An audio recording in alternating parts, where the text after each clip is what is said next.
अल्लाह रब्बुल आलमीन के दरबार में अर्ज किया, ऐ खुदा, मैं तुम्हारी कसम खाकर कह सकता हूँ कि अय्यूब नबी सिर्फ तुम्हारे द्वारा दी गई धन दौलत और आराम आशाइश की वजह से तुम्हारी इबादत करते हैं। अगर उनकी यह दौलत और सुख शांति खत्म हो जाए तो वह एक दिन भी तुम्हारी इबादत में नहीं लगे रहेंगे। ऐ खुदा, मुझे नबी पर हस्तक्षेप करने की ताकत दे। मैं देखना चाहता हूँ कि तुम्हारा अय्यूब नबी तुम्हारे प्रति कितना वफादार है। अल्लाह रब्बुल आलमीन ने शैतान को इजाजत दी और कहा, जाओ, तुम्हें नबी पर हस्तक्षेप करने की ताकत दी जाती है, जैसे चाहो नबी को आजमा सकते हो। शैतान अल्लाह ताला की दी हुई ताकत पाकर एक राहगीर का वेश धारण करके हजरत अय्यूब अलैहिस्सलाम के पास गया। हजरत अय्यूब अलैहिस्सलाम के पास जाकर उसने अपनी गरीबी जताई और कहा, हुजूर, मुझे कुछ दिन आपके घर रहने की अनुमति दीजिए। हजरत अय्यूब अलैहिस्सलाम को उस व्यक्ति पर शक हुआ क्योंकि उसके शरीर से एक प्रकार की तीव्र दुर्गंध आ रही थी। तब हजरत अय्यूब अलैहिस्सलाम ने उसकी यह अर्ज ठुकरा दी और कहा, मैं तुम्हें कुछ पैसे दे रहा हूँ, तुम कहीं और जाकर रहने का इंतजाम करो। शैतान हजरत अय्यूब अलैहिस्सलाम के इस व्यवहार से बहुत नाराज हुआ और मायूस होकर वापस चला गया। फिर उसने सोचा कि नबी को नुकसान कैसे पहुंचाया जाए। बहुत सोचने के बाद उसने तय किया कि नबी के फल के बगीचा में आग लगा देगा। जैसा सोचा वैसा किया। एक दिन शैतान ने नबी के फल के बगीचा में जाकर आग लगा दी।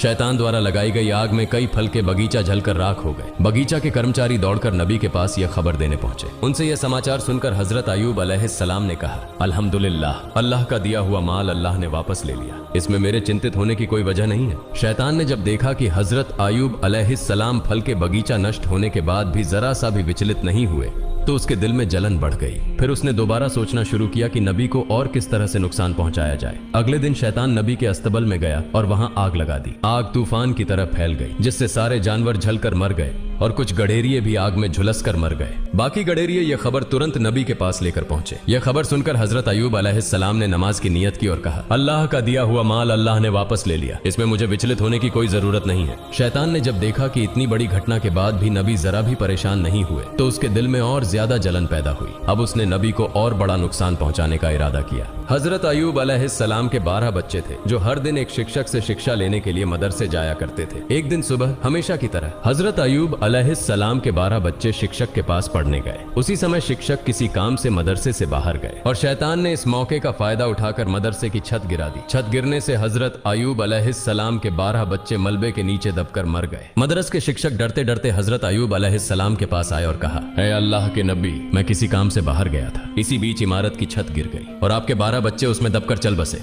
यह सुनकर हजरत अय्यूब अलैहिस्सलाम ने कहा, सुभान अल्लाह, अल्हम्दुलिल्लाह, ला इलाहा इल्लल्लाह, अल्लाहु अकबर, अल्लाह का दिया हुआ माल अल्लाह ने वापस ले लिया, इसमें मुझे विचलित होने की कोई जरूरत नहीं है।